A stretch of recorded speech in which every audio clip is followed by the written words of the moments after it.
An electronic trail shows a new attempt to share hacked WikiLeaks documents with the Trump campaign. Candidate Donald Trump, his son, other members of the campaign and the Trump organization received an email offering access to WikiLeaks documents. This was just weeks before the 2016 election. It's important to note there's no smoking gun, no evidence that the campaign responded to that outreach. Here to discuss that and more, Democratic Representative Pramila Jayapal of Washington. She sits on the House Judiciary Committee. It's very nice to have you. Thanks for joining us. Thank you for having me. So I hope you've had a chance to read this new CNN reporting about WikiLeaks. Someone reaching out saying, here's the way to access all of these WikiLeaks documents to the Trump campaign. No evidence that they did indeed do that, but this is an email that went to the president, his son, other members of the Trump organization. As you sit on House Judiciary, what does that make you think? Do you have more questions given this? I do have more questions, and I'll tell you, I think that there's a, closing in on the president's closest circle. And yes, there's no indication that they acted on these emails, but if you are in that situation and you get an email like that, you should be reporting it. That didn't happen either, and you have to ask why. And so I think that, combined with the whistleblower that has come forward, our ranking member, Elijah Cummings, who sent a letter to Trey Gowdy saying, we need to be investigating this. You can sit down with this whistleblower who has come forward and said that Michael Flynn was actually texting during President Trump's inauguration speech and talking about how the Russian sanctions were going to be ripped up and this was going to create wealth for all kinds of people who were trying to build nuclear reactors in Russia. This is just an increasing level of how closely tied the Trump campaign and then the Trump administration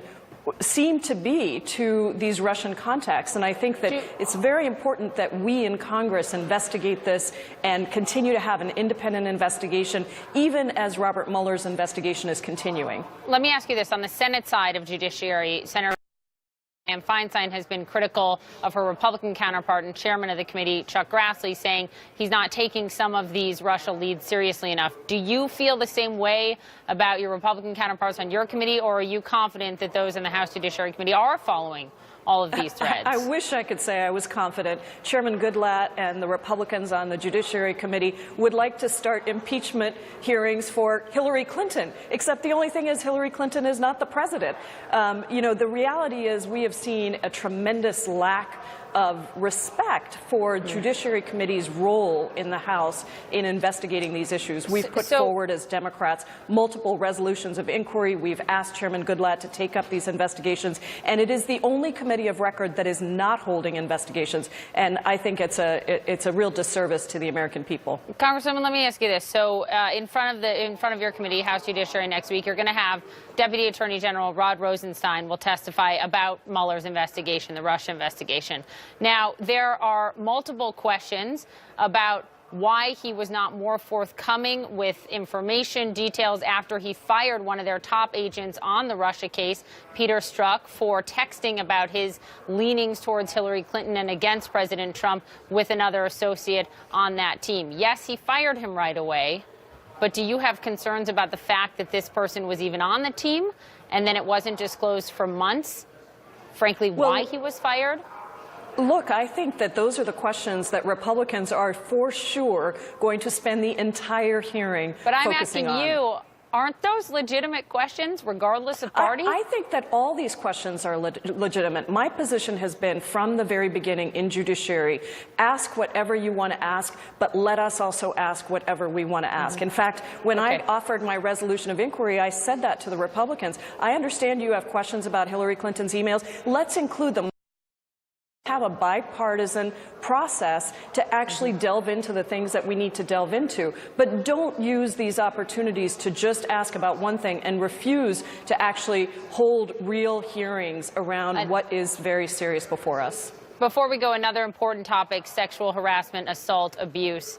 You co-sponsored legislation with Republicans and Democrats this week on the Hill to try to end this, to prevent it, to make it more public when it happens, to give power to victims when it comes to not having to be forced into secret arbitration. You wrote an op-ed for the Huffington Post titled, "Democrats are missing an enormous opportunity to lead on sexual harassment." Given that, were you comfortable with the way that Senator Al Franken of Minnesota resigned yesterday without apology to these 6+ women who have come forward? Or do you think that hurt the party on this front? No, I think it's very important that we, as Democrats and hopefully as Republicans, really draw a bright line in the sand for the women who are coming out across the country talking about things that have been happening for decades. I don't think we can pick and choose. As much as I would like to, I have a lot of respect for Al Franken, for John Conyers, for others on our side who have done so much for the country. But we can't just say that that erases these other things that have happened. And in the absence of having a real process that people believe in and that is fast and transparent and accountable, this is what's going to happen. And so I hope that we in Congress can quickly put together a process that allows for women to come forward, takes away the barriers to reporting, and then very quickly determines what the accountability should be. Because I don't think it's the right conversation for us to be having to say, well, is this, if he gropes a breast versus a bottom, is that the conversation we should be having? I don't think so. I think we need to draw a very clear line in the sand around this. Democratic Representative Pramila Jayapal, we appreciate your time. Thank you. Thank you.